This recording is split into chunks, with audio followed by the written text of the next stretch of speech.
Salut à tous, on se retrouve pour cette nouvelle vidéo. Je suis en compagnie de Alec Henry. Salut à toi Alec. Salut Dylan, bonjour à toutes et à tous, j'espère que vous allez bien, j'espère que tu vas bien Dylan. Ça va, nickel, parfaitement. Top. Eh bien écoutez, c'est un plaisir pour moi de te recevoir sur cette chaîne Alec parce que finalement, pour moi aujourd'hui, Alec Henry, c'est un petit peu la personne qui a vraiment euh, fait un gros parcours, qui a un gros parcours sur ces dernières années et qui a eu des résultats vraiment impressionnants ces dernières années. Donc c'est vraiment un plaisir pour moi de te recevoir sur cette chaîne. Et ce que j'aime beaucoup montrer lors de nos interviews, c'est finalement, on voit aujourd'hui le Alec à succès. Le Alec qui a des superbes résultats au niveau de l'entrepreneuriat. Mais ce que j'aime découvrir, c'est un petit peu le parcours de vie, tout le cheminement de vie qui t'a mené à ce que tu es aujourd'hui. Et ce que j'aimerais justement aujourd'hui, c'est que tu nous le présentes si tu le veux bien, Alec. Eh ben, écoute, avec plaisir, si ça peut inspirer certains ou certaines qui nous regardent, c'est avec grand plaisir. Ok. Eh bien, écoute, on va découvrir qui est Alec Henry. Mais juste avant ça, intro.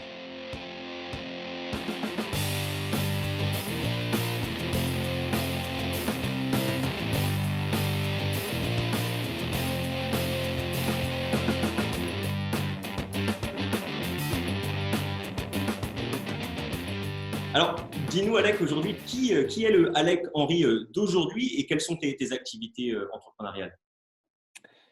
Bah, écoute, qui est le Alec Horry d'aujourd'hui? Je suis avant tout un entrepreneur passionné, amoureux par l'entrepreneuriat et amoureux des entrepreneurs d'ordre général.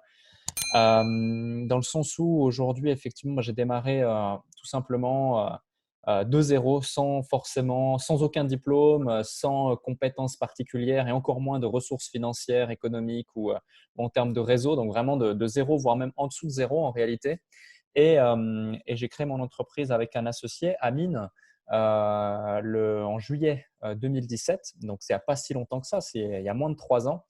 C'était notre toute première entreprise, une société basée à Lausanne, en Suisse, une agence de marketing digital qui est encore en activité et qui se porte excellemment bien. Et de cette entreprise, au final, du coup, a découlé nos premiers clients, nos premières grandes actions, nos premières réussites. S'en est suivi du coup la rentrée d'une certaine façon au capital sous forme de partenariat, en forme de variable au sein de certains partenaires. Puis ces partenaires ont grossi à vue d'œil littéralement. Et on est rentré naturellement au capital de ces sociétés. Donc ensuite, on avait plusieurs entreprises. On a mutualisé les ressources de ces entreprises, puis on a créé une troisième, puis une quatrième, puis on est rentré au capital d'autres, etc., etc.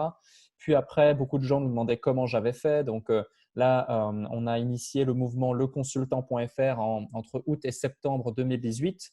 Ça a pris une ampleur assez dingue qui m'a permis clairement d'accompagner plus de 2000 entrepreneurs sur ces 18 derniers mois. On a même eu la chance aussi de t'accompagner, Dylan, donc c'est un plaisir, vu aujourd'hui ton enthousiasme et ton engouement à l'entrepreneuriat.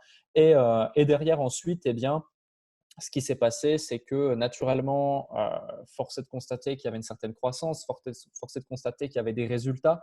On s'est dit on devait étendre le champ des possibles, aller encore plus large, outre le fait de créer différentes sociétés, que ce soit dans différents pays, toujours en voulant répondre vraiment aux besoins de nos clients qui sont des entrepreneurs dans le cadre d'un écosystème. Eh bien, on s'est dit on veut aller plus large, donc on va faire l'acquisition d'un nom de domaine qui sera plus qu'éloquent. Donc là, du coup, on a fait l'acquisition de entrepreneur.com avec un S qui nous permet de s'implanter davantage encore en tant que figure d'autorité dans ce domaine, qui est d'accompagner, d'aider, d'élever des entrepreneurs de tout niveau. Et à parallèle de ça, effectivement, j'ai pu faire plusieurs dizaines de conférences un petit peu partout à l'international au final aujourd'hui dans le monde francophone du business. J'ai pu écrire un livre et publier qui a été très rapidement dans les 2 jours propulsé best-seller dans plusieurs catégories et même au niveau Amazon France et différents articles, différentes choses. Donc, globalement, ça se passe bien, mais je dis ça vraiment en toute humilité parce que ce ne sont que les prémices en fait d'un processus qui a été actionné et enclenché bien avant juillet 2017 parce que comme tu le dis, on voit la face visible de l'iceberg, mais en réalité, il y a plein d'actions qui en découlent avant et c'est essentiel de le mettre en avant et de le souligner en effet. Ok. Donc, vous l'avez vu maintenant, vous qui regardez cette vidéo, Alex, ça fait dans 2007 qu'il s'est lancé, qu'il a créé sa première entreprise et finalement, vous le venez de le voir à travers ses propos, il a connu une croissance qui était incroyable, aussi bien personnelle, j'imagine, que professionnelle, et ça, il vient de nous le montrer. Justement, il a parlé un petit peu de ses prémices. On va retourner, on va faire un bond en arrière. Alec, à 8 ou 9 ans, qui était le Alec de l'époque? Est-ce que tu étais destiné à être entrepreneur? Est-ce que tu avais des prédispositions pour ça? Raconte-nous un petit peu ton niveau, au niveau familial, mais également personnel, qui tu étais, est-ce que tu étais timide ou est-ce que tu étais autrement dit quelqu'un qui avait cette éloquence que tu as aujourd'hui ou pas? Alors pas du tout, effectivement, à 8 ou 9 ans. Alors attends, c'est il y a vraiment, c'est il y a un certain temps, j'ai aujourd'hui 25 ans, en gros, moi, pour t'expliquer, à l'âge de 2 ans, mes parents se sont séparés. Donc j'ai été élevé avec ma maman. Elle n'a pas refait sa vie, depuis. Elle était, on peut pas dire entrepreneur, elle était indépendante. Il y a différents statuts, donc j'ai grandi en Suisse, je suis né en Suisse. Il y a différents statuts en Suisse, tu as indépendant et tu as entrepreneur. Indépendant, c'est l'équivalent de auto-entrepreneur ou micro-entrepreneur en France. Et si tu veux, donc elle était dans le domaine de l'esthétique où elle avait un salon, elle recevait des clients, des clientes, mais vraiment à humble niveau. Mais par contre, il y avait vraiment cette valeur indépendance et liberté qui m'a un petit peu bercé, si on veut. Mais en soi, j'étais quelqu'un de relativement timide, introverti, dans mon coin. Je n'osais pas trop m'exprimer ou parler. Les seules fois où je m'exprimais ou parlais, où je parlais à l'école, par exemple, c'était pour attirer mon attention, l'attention sur moi et faire mon intéressant. Du coup, posait, ça me posait des problèmes pour différentes raisons. J'étais quelqu'un de considéré comme soit timide, soit turbulent. À l'école, je n'avais pas forcément de bonnes notes. Au contraire, dans la catégorie, il y a quatre catégories pardon, en Suisse à l'époque, en tout cas dans la scolarité. Tu as ceux qui étaient destinés à l'université, destinés à aller à l'université. Tu as ceux qui étaient, on va dire, ça s'appelait général. Donc, comme son nom l'indique, c'est général. C'est plutôt bon, mais pas excellent. Tu as ceux qui sont à option. Donc, typiquement, ceux qui sont destinés à aller travailler à l'usine, faire des travaux manuels, caissier, caissière, ménager, ménagère. Enfin bref, il n'y a pas de sous-métier, mais voilà. Et tu as développement. Ça, c'est ceux qui arrivent en Suisse et qui apprennent à parler le français, à lire et à écrire. Moi, j'étais juste au-dessus de développement, en fait. J'étais une case au-dessus, pourtant, je suis né en Suisse, etc. Non pas parce que j'étais quelqu'un, pour parler crûment, d'idiot, mais parce qu'en fait, je ne voyais aucun intérêt à être studieux à l'école. Je n'étais pas du tout dans ma zone de génie là-dedans. Et en plus, je voulais juste rentrer chez moi, jouer aux jeux vidéo parce que c'était un petit peu mon échappatoire et c'était là que j'avais trouvé, en fait, c'était dans le virtuel que je me sentais vraiment vivant parce que justement, j'avais pas forcément un cadre, j'étais un peu la victime qui se faisait tabasser à l'école ou voler sa récré et au final, j'avais trouvé cette solution, cet échappatoire avec les jeux vidéo. Donc ça, c'était quand j'avais, ouais, effectivement, ça a duré plusieurs années, hein, mais c'était plus ou moins quand j'avais 8 ans, 10, 12 ans, etc. Ok, Donc, tu intéressant. vois, pas du tout prédestiné à être entrepreneur, encore moins à succès. Euh, Effectivement, c'est vrai que c'est super intéressant de voir ça parce que finalement, on se rend compte qu'il y a eu effectivement beaucoup de temps qui s'est passé entre ces deux périodes-là, mais que toute évolution est possible et qu'on peut faire de grandes choses. C'est super intéressant. En tout cas, merci pour ton retour. Du coup, effectivement, tu n'étais pas prédisposé à ça. Tu as parlé un petit peu de l'école rapidement, donc ce n'était pas forcément non plus une grande réussite à l'école au niveau de tes notes, etc. Comment que ça se passe pour tes études et surtout à la fin de tes études?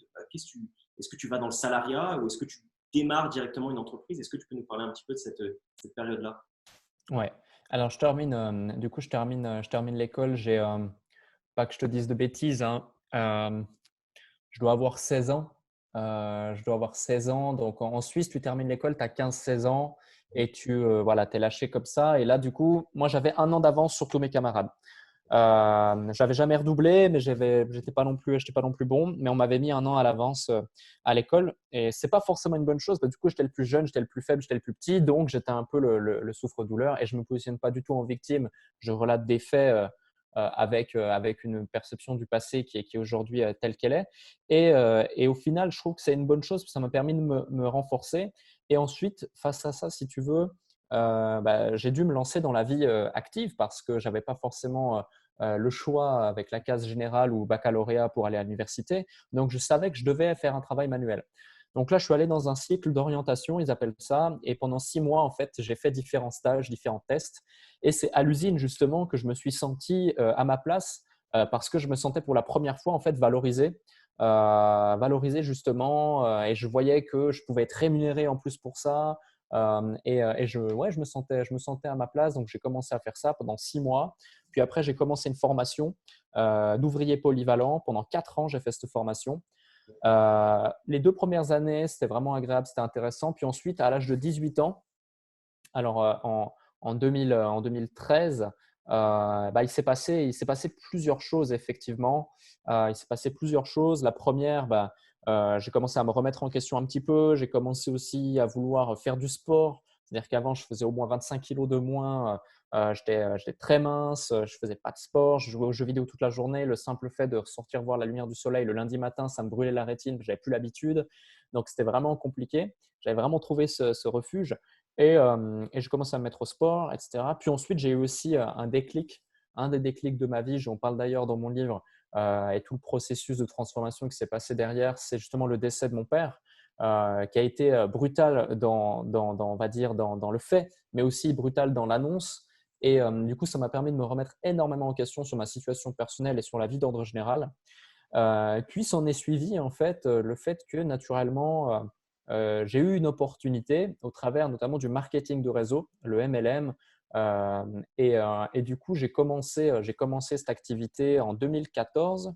Ça s'est plutôt bien passé pour moi dès le départ, étonnamment. Et du coup, instantanément, je me suis dit deux choses. Je me suis dit la première, les gens peuvent m'écouter. Je suis pas en train de rêver, c'est la vraie vie et je ne suis pas dans un jeu vidéo. Les gens m'écoutent, les gens me considèrent, les gens me respectent. Et là, c'était la première fois de ma vie.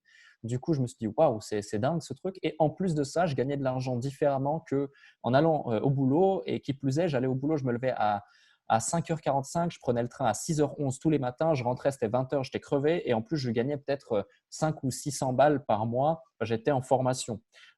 Et quand j'ai commencé le marketing de réseau, j'ai gagné 5 ou 600 balles en 2 jours. Puis ensuite, ça a commencé à monter vite parce que je m'étais dit, waouh, ça marche. Et quand je vois qu'un truc fonctionne, je ne me pose pas de questions en fait, je fonce. Et du coup, j'ai foncé. J'ai continué à développer ça, etc. pendant un certain temps en parallèle de mes études. Je n'ai pas arrêté pour autant mes études.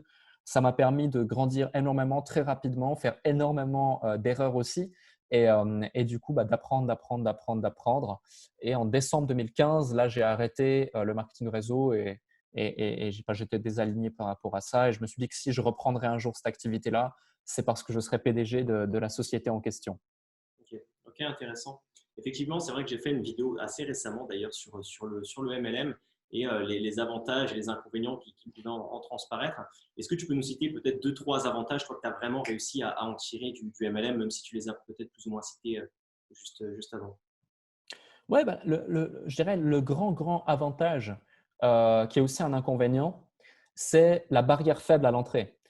Tout le monde peut faire ça, tu vois, tout le monde peut faire ça, donc c'est extrêmement accessible. Qui que tu sois, quoi que tu fasses, peu importe d'où tu viens, tu peux le faire. Donc, si tu as faim et que tu en as un peu dans la tête et que vraiment tu as compris le processus, tu peux démarrer avec zéro ou tu payes à peine ta licence ou peu importe le système en l'occurrence et tu peux développer du business et tu peux faire du cash et tu peux utiliser ça comme levier pour avancer dans la vie. Mais du coup, c'est aussi un inconvénient parce que qui dit barrière faible à l'entrée dit que de l'autre côté, n'importe qui peut le faire avec toi. Et c'est aussi ça qui a fait que j'ai arrêté parce que du coup, d'une part, oui, barrière faible à l'entrée, mais tu ne maîtrises pas tout le processus car ce n'est pas ton entreprise. Et d'autre part, barrière faible à l'entrée égale tu disposes dans ton organisation, dans tes équipes, si bien sûr tu ne sais pas les gérer correctement, et ça a été mon cas en toute humilité, je n'ai pas su gérer correctement mes équipes, je n'ai pas su mettre en place une dynamique qui a fait que c'était vraiment autonome. Et donc, j'étais un petit peu esclave de ce business qui n'était pas le mien et esclave des équipes qui ne m'appartenaient pas, qui n'étaient pas miennes. Donc, je me suis dit, OK, autant me retirer et avancer plus efficacement par la suite dans d'autres directions où j'aurais pleine maîtrise ou tout du moins une maîtrise plus poussée. Ok, c'est super intéressant parce que finalement, assez jeune, et tu as réussi quand même à avoir cette analyse-là du MLM, à en ressortir, alors que c'était quelque chose qui fonctionnait plutôt bien. C'est super intéressant d'avoir su vraiment te retirer de cette chose-là et de savoir vraiment analyser tout ça.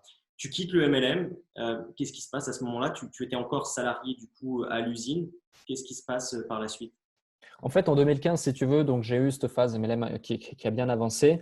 En parallèle, donc je terminais ma formation professionnelle donc d'ouvrier à l'usine sur 4 ans, que j'ai bien terminé. J'ai eu bonne note aux examens, etc. Enfin, dès lors que j'avais compris, si tu veux, qu'il y avait une carotte à la clé, je me donnais les moyens de réussir. Donc, je suis passé de cancre total à l'école, limite bonnet d'âne, à numéro un de toute la Suisse sur deux catégories, pardon. Et du coup, j'avais reçu des prix, médecins, donc c'était bien passé, sachant que je consacrais moins de 20% de mon temps à ça.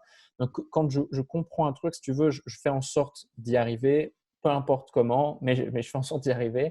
Et, euh, et du coup, j'avais atteint cet objectif-là. Ensuite, mon employeur qui m'avait formé m'a proposé une place. Je l'ai refusé pour deux raisons. La première, j'avais effectivement cette activité MLM et cette ouverture à l'entrepreneuriat, développement personnel, etc., qui du coup, cette porte avait été ouverte et je m'étais rendu compte que c'était possible. Premièrement. Deuxièmement, en Suisse, l'armée, le service militaire est obligatoire. Donc, je devais m'engager à l'armée, je devais partir à l'armée. Donc, j'ai tout simplement fait mon service militaire pendant plusieurs mois, presque une année. Et du coup, j'ai continué ça. Et en parallèle de l'armée, du coup, je faisais mon service 6 jours sur 7, voire 7 jours sur 7. Des fois, on avait des week-ends, mais c'était globalement 24, voire 36 heures de liberté. Et du coup, ouais, c'était en gros, on se levait à 5 heures, voire 6 heures, et on se couchait entre minuit et 1 heure, voire des fois un peu plus tôt, selon notre spécificité ou ce qu'on devait faire. Bref, en parallèle de ça, du coup, je mutualisais tous les efforts et l'énergie que je pouvais plutôt que de jouer à la console ou plutôt que de discuter ou de sortir en sortie, boire des verres avec les copains, etc., vers mon business MLM. Puis quand j'ai terminé mon service, en fait, je me suis dit, bon, je me suis réaligné par rapport à ça et effectivement, c'était pas du tout ce que je voulais faire. Donc, j'ai totalement arrêté décembre 2015. Mais du coup, j'avais plus de job, j'avais plus forcément de ressources financières car j'ai appris à mes dépens que du coup, je rentrais du cash et je le dépensais. En même temps, je faisais pas non plus, on faisait pas les mêmes chiffres d'affaires qu'on fait aujourd'hui, enfin à des années-lumière. Donc c'était vraiment d'autres échelles. Mais en gros, je rentrais un peu d'argent, je le dépensais, je me faisais plaisir, j'ai fait plein de choses, je voyageais, je rencontrais des gens, c'était chouette. Mais voilà, un train de vie qui n'était pas aligné avec ce que j'étais. Qui plus est, sur les réseaux sociaux, on avait l'impression que j'étais un nabab multimillionnaire, mais au final, j'avais à peine 3000, l'équivalent de 3000 ou 5000 euros sur mon compte en banque. Donc, autant dire que c'était ridicule au plus haut point. Mais selon ma perception des choses et ma conception de la réalité dans le passé, j'étais au top, tu vois. Et du coup, en décembre 2015, je me dis, bon, ça suffit ce cirque. J'ai tout coupé, j'ai supprimé mes réseaux sociaux, j'ai arrêté, je suis rentré chez moi, je suis rentré chez ma mère. Je suis allé dans un organisme de placement qui s'appelle ADECO. J'y suis allé, j'ai refait mon CV, j'ai édité mon CV. C'était la deuxième fois de ma vie que j'éditais mon CV. Aujourd'hui, il n'est plus du tout à jour du coup. Et j'ai dit, trouvez-moi un job, le premier job que vous me trouvez, je le prends. Et du coup, j'étais ouvrier polyvalent dans une société de gaz en gros, ça s'appelle Air Liquide. C'est une filiale ça s'appelait Carbagas, c'est une filiale du groupe Air Liquide justement en Suisse. Enfin, c'est un groupe français côté OCAC, mais c'était une des filiales en Suisse. Bref, donc j'ai fait ça. C'était des conditions assez compliquées. On était très mal payé. J'étais très mal payé. J'ai fait ça pendant plus d'une année au final pour pouvoir justement capitaliser un maximum d'argent parce que je devais investir, me former, avancer. Mais je voulais créer ma boîte. Et pour créer ta boîte en Suisse, il faut minimum 20 000 francs suisses de capital.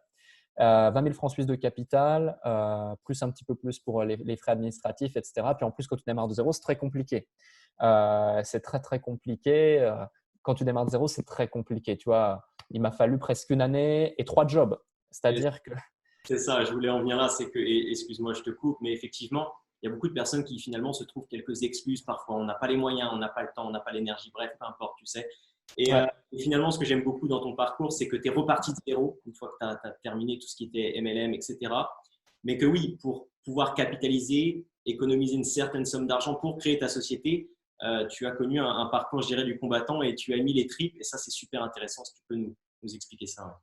Oui, bien sûr. En fait, si tu veux, c'est simple. J'étais ouvrier à l'usine le jour, agent de sécurité le week-end et la nuit. Et de temps en temps, le week-end, quand je n'étais pas en sécu, j'étais arbitre de foot. Donc, je cumulais ces 3 jobs, sachant que la sécurité, j'ai pu le faire uniquement grâce à mon service militaire. Mais encore ça, c'était chouette. C'était des gardes dans une usine ou dans des endroits spécifiques en uniforme ou en costume. Et du coup, je pouvais en plus me former, avancer, lire pendant mes services ou mes nuits. Donc, ce n'était pas non plus ce qu'il y a de plus contraignant. À l'usine, au final, j'avais trouvé un deal vu que en fait, je manipulais bon, bah, si mon employeur voit ça, mais bon, maintenant on est en bon terme, donc ça va. Il y en a même un qui avait acheté une de nos formations, donc c'est cool. Mais du coup, je manipulais du gaz sous format liquide, donc c'est extrêmement froid. On est à plus de moins 100 degrés, donc c'est extrêmement froid. Donc tu as des masques, tu as des casques, tu as des gants, tu as une immense combinaison, tu as des gants énormes de cosmonautes, tu as un bonnet toute l'année, tu as des pamires, tu as des lunettes. Donc si tu veux, je cachais mes écouteurs sous tout ça et j'écoutais toute la journée des formations, des livres audio, des trucs comme ça, toute la journée à longueur de journée, mais vraiment à longueur de journée. Donc, en fait, si tu veux, je faisais en sorte d'optimiser mon temps parce que je n'avais pas le choix. Sinon, bah, je ne pouvais pas apprendre parce que le reste du temps, je devais essayer de dormir quelques heures par nuit. Et arbitre de foot, je connaissais rien aux règles du foot. Encore aujourd'hui, je connais rien aux règles du foot. Même sur un jeu console ou quoi, je connais rien aux règles du foot. J'ai dû passer 3 ou 4 fois mon examen foot. Et c'était un très bon ami de l'époque qui faisait ça. Il m'a dit, ouais, mais c'est trop bien, tu peux gagner 1000, 2000 de plus par mois, te rends compte. Donc effectivement, j'ai fait ça et ça m'a mis plus d'une année à avoir ce capital, à pouvoir créer ma société, notamment avec mon associé Amine. Et c'est drôle parce que tu vois, maintenant on en reparle, c'est assez dingue. Ce matin, j'ai eu un téléphone avec un de mes conseillers et ce matin, bah, en 15 minutes, j'ai créé une nouvelle société en Suisse. C'est comme ça. Alors que j'avais mis plus de 15 mois, il y a de ça 3 ans à l'époque, pour pouvoir faire ça. Donc, c'est vrai que les paradigmes changent quand tu te lances ou quand tu es déjà lancé. Ok, c'est super intéressant, effectivement. Mais je voulais vraiment que tu reviennes sur cette partie-là parce que je trouvais ça assez inspirant. Et finalement, tu vois, je te l'ai dit avant l'interview, mais je m'adresse vraiment aux salariés qui veulent entreprendre. Et si tu te donnes les moyens vraiment aujourd'hui, Bien sûr. tu peux entreprendre. Donc, c'est super inspirant. Justement, tu crées ta première société. Est-ce que tu peux nous raconter rapidement les débuts? Parce qu'ensuite, tu nous as raconté ton parcours et les plusieurs sociétés que tu as créées. Est-ce que tu peux nous Mhm. vraiment nous raconter quel est ton premier business que tu lances et comment que ça se passe tes premiers pas du coup en tant qu'entrepreneur? Yes. Bah, avant ça, je vais te parler de choses qui sont importantes par rapport aux gens à qui tu t'adresses. Il y a beaucoup de personnes qui, par exemple, imaginons que vous êtes salarié, vous dites, OK, bon, bah, c'est bien joli, Alec, ton parcours, mais moi, dans mon contrat de travail, je peux pas entreprendre à côté, premièrement. Je ne peux pas cumuler des jobs, deuxièmement, et je ne dois pas travailler plus de telle heure, etc., etc., troisièmement. Par exemple, ce sont des choses qui sont tout à fait envisageables. La plupart des contrats de travail sont conçus de cette façon-là pour des raisons comment dirais-je, il y a des régulations, des organismes de régulation, des assurances, etc., qui régissent des lois, les lois du travail. Et du coup, bah, c'est pour la sécurité des différents employés. Moi, en fait, si tu veux, j'étais tellement déconnecté de tout ça que j'ai même pas lu mes contrats de travail, j'ai même pas lu tous ces trucs. Je m'en foutais en fait. Ce que je savais, c'était que je voulais entreprendre, je voulais sortir de ce merdier et j'avais besoin de cash. Donc, je me suis dit comment faire du cash légalement, parce qu'on pourrait utiliser des voies un peu moins traditionnelles, mais je ne le recommande pas du tout. Et j'ai choisi justement de faire toujours toutes les actions concrètes, légales, carrées, en bonne et due forme et déclarer l'intégralité de façon à avoir cette vision pérenne. Et je vous invite vraiment à avancer comme ça. Donc, par rapport à ce premier questionnement de vous dire je peux ou pas, machin et tout, posez-vous pas la question, avancez et on verra par la suite. C'est l'objectif. Maintenant, du coup, pour le processus, bah, c'est relativement simple. J'ai rencontré mon associé dans le cadre d'une formation que je suivais. À la base, je m'intéressais au trading, au marché financier. Et du coup, j'avais investi pour mon anniversaire, c'était le 18 avril 2016, du coup, je m'en souviens encore. J'avais investi, donc c'était à 4 ans, j'avais 21 ans, j'avais investi pratiquement l'intégralité de mes économies dans une formation à 5 000 euros, plus un stage présentiel à 1 000 euros dans un truc de trading, etc., à Bordeaux, en France. Et donc, je vais là-bas et effectivement, bah, il y avait plein de gens, notamment bah, des gens, hommes et femmes de 35 à 55 ans, qui sont bien placés, gérants de ça, directeurs de ça, chefs de département. Et moi, j'arrive, je suis là, moi, je suis ouvrier à l'usine en Suisse, j'ai aucun diplôme, je connais rien. J'ai juste faim en fait. J'ai juste faim et c'est tout. Et j'ai surtout pas de capitaux. Et là, je me rends compte, je tombe de haut et je me dis putain, en fait, tous ces gourous qui te disaient sur Internet que tu peux, avec 100 euros ou 1000 euros, gagner ta vie en bourse et tout, c'était du pipeau. Tu t'es fait excuse-moi du terme, tu t'es fait niquer, quoi. Et du coup, j'arrive là-bas et effectivement, on me dit, ouais, il faut un capital, hein, il faut un capital pour pouvoir vivre de ça. Et du coup, je fais un calcul, une règle de 3 avec quelqu'un là-bas et on me dit, bon, si tu veux vivre en Suisse, compte tenu impôt sur la plus-value, impôt sur le revenu, etc., il te faut 200 000 balles de capital. Là, du coup, je fais le calcul, je dis, OK, si je gagne 3 000 balles net par mois, parce qu'en Suisse, il y a le salaire suisse, mais je devais quand même payer mes impôts et tout, et j'avais 3 jobs, hein, donc même 3 000 balles par mois à 3 jobs, c'était chaud. Vraiment, je faisais rien, je sortais pas, je m'achetais pas d'habits, j'avais pas de voiture, pas de vêtements, rien. Et ben voilà, tu fais le calcul, il me fallait presque 10 ans. J'ai dit, c'est pas possible, c'est pas possible, pas possible, pas possible. Et là-bas, en fait, si tu veux, j'avais rencontré du coup Amine qui, lui, n'était pas client de cette entité, mais il s'occupait du marketing. Il s'occupait du marketing, la sécurité informatique, de la vente, etc. Et il avait mon âge. Et rapidement, on a sympathisé et à peu près 1 an et demi plus tard, on a créé l'entreprise. Comment est-ce que l'idée de l'entreprise est venue et qu'est-ce qu'on a créé au départ? Simplement, on a créé une extension commerciale, si on veut, de cette première entité de trading. Notre but, c'était simplement d'être apporteur d'affaires pour cette entité à la toute base. Au final, ça ne s'est jamais fait. Pourquoi? Parce qu'on s'est dit, mais en vrai, euh, pourquoi est-ce qu'on a fait ça au fond de nous? Et on s'est dit, parce que cette société, elle a besoin de clients. Mais c'est quoi le dénominateur commun de toutes les entreprises? Elles ont besoin de clients. OK. Et du coup, quel est le meilleur moyen que l'on maîtrise pour acquérir des clients? C'est le digital, c'est Internet.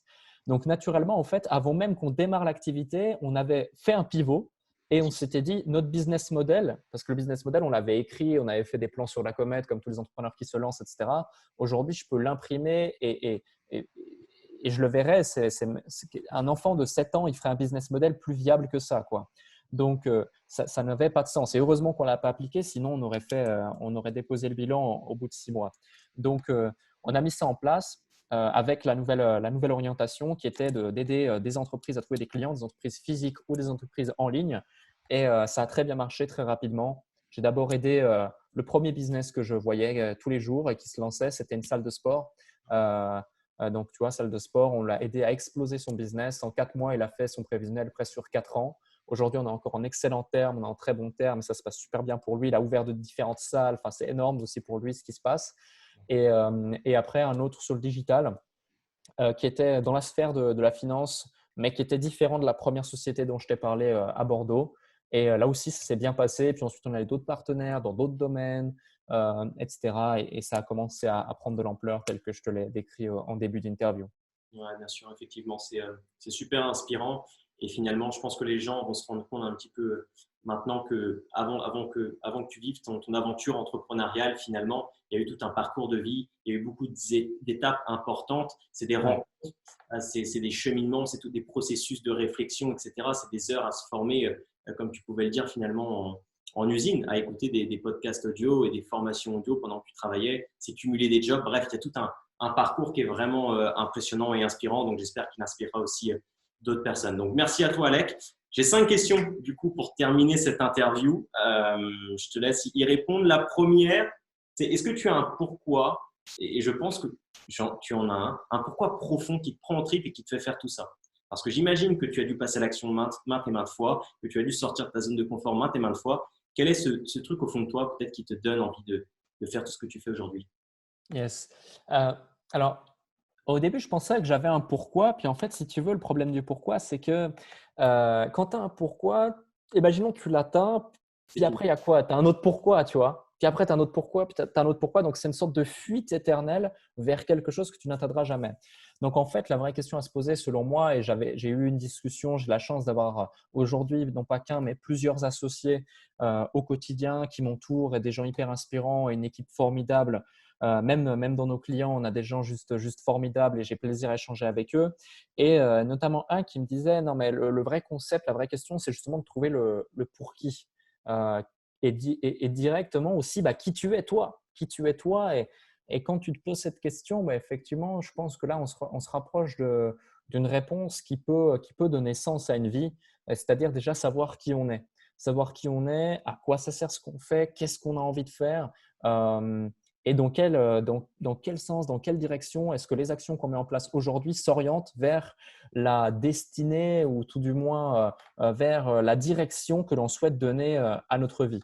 Donc aujourd'hui, si tu veux, j'évolue en ce sens. Je ne vais pas dire j'évolue au jour le jour, c'est faux, mais j'évolue vraiment en ce sens, dans le sens où j'ai trouvé mon équilibre de vie où je suis parfaitement aligné sur les différents axes de ma vie. J'ai plusieurs missions, plus que des pourquoi, j'ai plusieurs missions, notamment l'une avec, entre autres, entrepreneur.com, qui est de créer la plus grande communauté francophone d'entrepreneurs au monde, mais également à côté nos différentes sociétés qui se développent.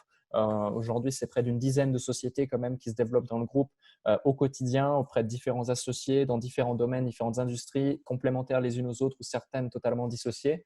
Donc, c'est un plaisir aujourd'hui d'évoluer en ce sens et je m'oriente vraiment dans cette direction. Ok, intéressant, super intéressante ta réflexion. Deuxième question, est-ce que tu as une échec ou une difficulté, que ce soit pro ou perso, qui t'a vraiment marqué et sur lequel tu as réussi à capitaliser une leçon forte qui te sert aujourd'hui au quotidien? Ouais, l'impatience, moi, c'était vraiment mon impatience, tu sais. On est dans une société où on est bercé par des comptes Instagram qui ont des millions et des millions, des centaines de millions de followers, qui vous montrent de l'argent, qui vous montrent des femmes, qui vous montrent de la réussite, qui vous montrent des belles voitures, qui vous montrent des immeubles, qui vous montrent des yachts, etc. Et tu vois, c'est drôle parce que même si on va sur mon compte Instagram indirectement, on pourrait effectivement se dire, bah, lui aussi, il habite dans un joli penthouse, lui aussi, il voyage, lui aussi, il va sur un yacht, il fait ci, il fait ça, ou il a une jolie voiture, enfin bref, peu importe. Mais si tu veux, ce qu'il faut se dire, c'est que derrière tout ça, il y a un vrai processus, il faut se donner le temps. Même si nous, par exemple, dans mon cas, les choses sont passées très, très vite, ce qu'il faut comprendre, c'est que c'est assez simple. La plupart des gens vont avoir un projet et vont le faire mûrir, attendre une semaine ou deux, 3 semaines, 4 semaines, un mois, 2 mois, etc. Se poser 36 000 questions et 6 mois plus tard, ils n'ont rien fait. Et j'en ai vu même dans mon entourage très proche des gens qui étaient convaincus qu'ils avançaient, mais au bout d'un an, il n'y avait rien qui était passé. Mais vraiment, il n'y avait rien qui était passé. Alors que nous, en un an, on avait créé 3 boîtes, on avait fait ci, fait ça, 50 séminaires, des trucs, des publicités en voiture, en voilà. Enfin bref, on n'arrête pas. Et du coup, ce qui se passe, c'est peut-être que au lieu de se comparer tout le temps aux autres, déjà avancer à son rythme, certes, mais au bout d'un moment, il faut quand même se mettre un petit peu un pied aux fesses et se dire quelles sont les actions concrètes, massives que tu mets en place au quotidien qui vont dans la direction de tes objectifs. Si typiquement, tu es face à un mec qui bosse tous les jours, 7 jours sur 7, 12 heures par jour, ou même 4 heures par jour, mais de manière efficiente, efficace, et pas en train de se convaincre qu'il est en train d'avancer, mais vraiment qui bosse, c'est clair que toi qui es en train d'attendre depuis 3 semaines si oui ou non tu dois lancer ton offre, ou oui ou non tu dois faire une interview, ou oui ou non tu dois faire un webinaire, tu n'avanceras pas. Il n'y a pas de miracle, tu n'avanceras pas. Et ce n'est pas en cliquant sur un bouton ou en pensant que tu auras fait ci ou ça que ça va plus avancer qu'un autre. Donc, moi, j'avais cette impatience des fois de me dire, ouais, mais là, déjà, lui, il avance trop vite, lui, ci, lui, ça. Je me comparais à des gens qui n'étaient pas comparables. Et au final, heureusement, tu vois, par exemple, que j'ai mon associé Amine qui est, avant d'être un associé, c'est vraiment, je le considère comme le frère que je n'ai jamais eu. Donc, il y a une confiance énorme aussi autour de ça. Et au-delà de la confiance, il y a aussi vraiment une admiration. C'est comme un mentor pour moi. Et heureusement qu'il est là pour aussi me canaliser dans certaines choses parce que moi, tu sais, je suis très, j'avance, feu, action, etc., voire même créatif. Et des fois, il manque un peu de réflexion, des fois, tu vois. Alors que lui, il est vraiment très posé, très intellectuel, très terre à terre, très réflexion, très cartésien, pragmatique. Et c'est aussi l'un des secrets, l'un des grands secrets même d'ailleurs de ma réussite aujourd'hui, de la réussite ou du moins de notre réussite, mais de la réussite que je véhicule moi publiquement et en front-end. Et du coup, par rapport à ça, si tu veux, il y a vraiment cet équilibre à trouver entre ce qu'on voit, ce qu'on perçoit, ce qui est vrai et l'étape dans laquelle nous on se situe. Parce que c'est vrai que du coup, si je me compare à un entrepreneur qui est là depuis 20 ans, je pourrais dans une certaine façon me dire, ah en fait, moi, je suis nul par rapport à ça, quoi. Mais attends, ça fait 20 ans que le mec il bosse tous les jours pour être là, Bien tu sûr. vois. Compare-toi à quelqu'un qui a démarré en juillet 2017, par exemple, de zéro. T'en es où par rapport à ça, tu vois? Ah ouais, là, en fait, effectivement, je m'en sors plutôt bien, tu vois? Donc, il faut se comparer à ce qui est comparable faut pas être trop impatient. Il faut se comparer surtout à soi-même aussi, au pire des cas, et avancer dans la bonne direction. Ok, intéressant, l'impatience. Donc, je ne savais pas, mais effectivement, je pense que c'est beaucoup. Mais je pense aussi que c'est une clé de la réussite, finalement, l'impatience, c'est que ça nous pousse à toujours aller plus loin et toujours plus vite. Donc ok. Est-ce que, troisième question, est-ce que tu as un grand rêve en tête et si oui, lequel? Ou un grand objectif, si tu préfères parler d'objectif peut-être. Bah, simplement être en bonne santé, avoir mes proches en bonne santé autour de moi, c'est déjà pas mal. Effectivement, je pense que la santé, c'est une des clés aussi de l'épanouissement personnel. Ok. Quatrième question. Et si tu devais retenir finalement une leçon de ton parcours actuel, ce serait laquelle? Une leçon, oh là, une leçon. Une leçon qui te sert peut-être au quotidien, tu vois, quelque chose que tu te rappelles souvent. Ça rejoint Ouais, un petit peu l'impatience. non, ce serait de me concentrer sur l'essentiel. Et l'essentiel, c'est donner du résultat. Ok. Que ce soit pour tes clients ou dans tes actions ou même pour toi à titre personnel. Euh, le processus, on s'en fout. Les éléments techniques, on s'en fout. Le blabla, tout ça, on s'en fout. Ce que les gens veulent, c'est un résultat. Ce qu'ils achètent, c'est un bénéfice, c'est un résultat, c'est sortir. Ils sont dans la situation actuelle, ils veulent aller dans la situation désirée, ils veulent faire abstraction des peurs, des craintes, des objections, des frustrations, des ci, des ça, atteindre l'objectif. Donc, vraiment se concentrer sur le résultat, l'essentiel, l'objectif, ni plus ni moins, rester focus là-dessus et avancer. Et aujourd'hui, dans chacune des actions que je mets en place ou qu'on met en place, on se pose la question, est-ce que là, on va dans la bonne direction? Est-ce qu'on est sur l'essentiel? Est-ce que on va vraiment droit au but? Ou est-ce que c'est cohérent dans le sens de toutes les actions? Ou est-ce qu'on vient ajouter un fardeau sur le dos, tu vois, et pas avancer? Ok, super intéressant. Et dernière question enfin, et ce sera le mot de la fin. Si tu avais peut-être un message à laisser aux personnes qui nous regarderont aujourd'hui, ça serait lequel? Ce serait de se dire, même si souvent quand on entend ça, on se dit ouais, c'est facile, lui où il en est, etc. Mais encore par rapport à mes objectifs ou à mes croyances aujourd'hui, j'en suis vraiment nulle part et je le dis en toute humilité. C'est peu importe qui on est, peu importe ce que l'on fait, peu importe la case de départ ou même les embûches qu'on va rencontrer dans le parcours, tout est possible. Tout est possible à celui qui s'en donne les moyens, qui croit en lui et qui met en place les actions concrètes à la hauteur de ses ambitions, il ne pourra avoir que des résultats. Et au pire des cas, s'il n'a pas les résultats qu'il désire, il aura appris et ça fera partie du processus qui lui permettra, le moment venu, quand il sera prêt, quand ce sera OK, d'avoir les résultats qu'il désire vraiment et qui sont tout simplement à la hauteur de ses ambitions et de ce qu'il voulait faire. Pas d'excuses. Ok, pas d'excuses. Bah, écoute, merci Alec en tout cas pour ton message, pour avoir raconté ton parcours et pour avoir inspiré ces personnes qui regarderont cette vidéo aujourd'hui. Merci de ta présence également. Avec grand plaisir. Heureux Dylan d'avoir pu faire cette interview avec toi et en espérant que ça puisse en inspirer de nombreux par la suite. En tout cas, si ça a fait changer la perception à une seule personne, eh ben, pour moi, la mission est accomplie, le job est fait. Eh ben, écoute, c'est parfait. En tout cas, je vous remercie tous d'avoir regardé cette vidéo. Alors, bien évidemment, je mettrai tous les liens d'Alec dans la description de sa chaîne YouTube, son site également, Facebook, Instagram, bref, je mettrai tout dans la description. Et je finirai cette vidéo par vous dire maintenant qu'il est de votre ressort de devenir le leader de votre vie. Et pour ça, vous devez passer à l'action maintenant. Salut!